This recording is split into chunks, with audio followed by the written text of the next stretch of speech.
Hello, everybody. Just wanted to say hi and introduce my guest today, Mandi Graziano with HPN, a VP of Global Accounts. And Mandi, we're just talking, I think we go back 16 years now you've been with HPN, right? Long time, 16, sweet 16. Awesome. In addition to that, I know you're an author, an entrepreneur. Just wanted to say thank you for joining us and our Benchmark family today. And I just had a few questions to go over and thought we'd just start right away, if that's cool with you. Let's do it. Yeah. Awesome. Great. So the first one right off the bat is, what do you look for in an exceptional hotel partner? Yeah, I'm probably pretty simple. I don't know, but I want responsiveness, knowledge of the product, somebody that cares, and somebody that is interested in creative solutions. So I think it's the hotel partner as an individual, but then the hotel leadership. I think those can be two different answers, but I think creative solutions are really important. Hotel knowledge, you'd be shocked how many partners don't know their product from where I sit. And responsiveness and just somebody that cares. Yeah, the responsiveness has been coming up a lot. Here we're in August and we got the full push for the fall, and then obviously going to the next year. We've been really concentrating out of this company and our team. So we've really taken that to another level with all of our benchmark properties, where we're making sure not only is the response time fast, but like you said, are we accurate? We have all the information. We're asking the right questions, right? And making sure they're working with you and your client. So that's been really a top topic for us as a company. So glad you touched on that. Yes, for sure. Why do some hotel relationships turn into long-term partnerships, right? Well, others sometimes after one event, unfortunately, is not there. So expand on that a little. I think people want to feel appreciated, and that doesn't have to have a monetary tag to it. I think people do want to stay in touch. They don't want to feel like it's a transactional situation. I don't know if you follow Gary Vee at all, and he talks about the jab hook, where he's like, give then ask. But so many times we're in these relationships that are so transactional, and somebody's always asking from you all the time. But when somebody takes the time to give, right? Maybe they send an article about a golden doodle. I have a golden doodle. Or maybe they're nudging me about how bad the Cleveland Browns are. Or like they're taking the time to build that relationship over a period of time.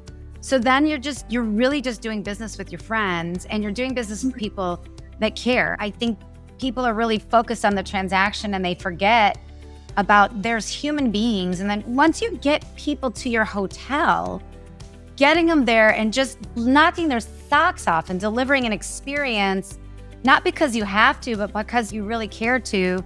And then checking back in with them a couple weeks later. What did we miss?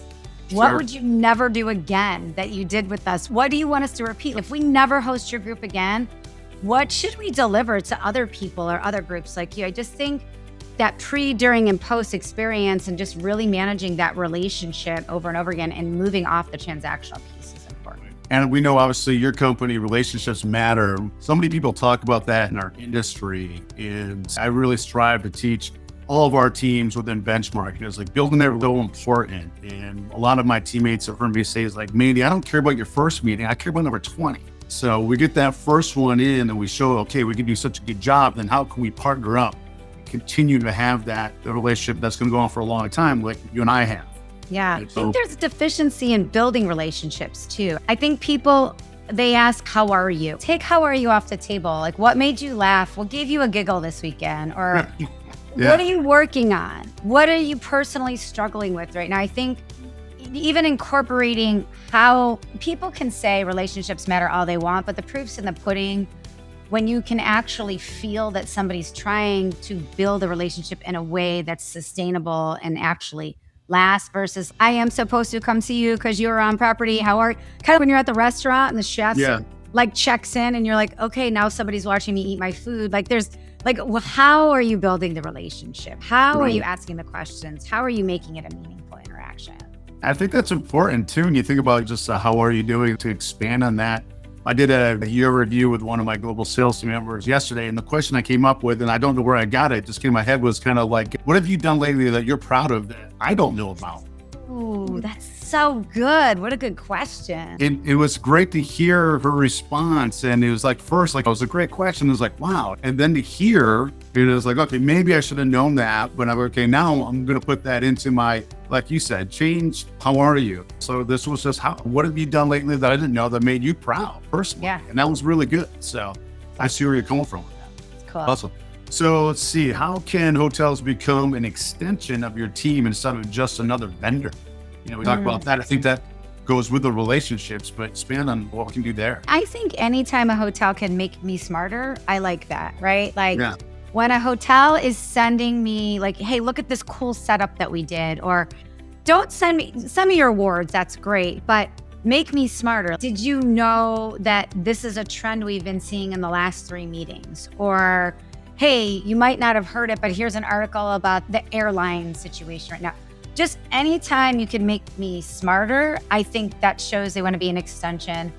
Anytime, like sometimes a situation will happen where the client is doing something with the hotel that I don't necessarily know about. Not that I'm telling the hotels to tell on the client, but just informing us of, hey, you may not know this, but the client has asked about this or asked about that. That educates me on, oops, I need to do a better job at helping my client be more knowledgeable about this.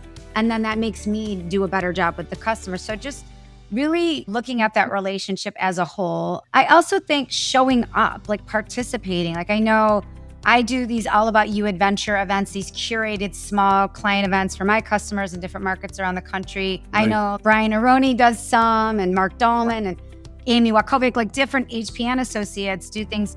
And that participation really matters. And it doesn't have to be a high dollar participation. Sometimes it's just like showing up, like helping us grow our business and helping make our customers better and helping us be better to our customers, however you can do that.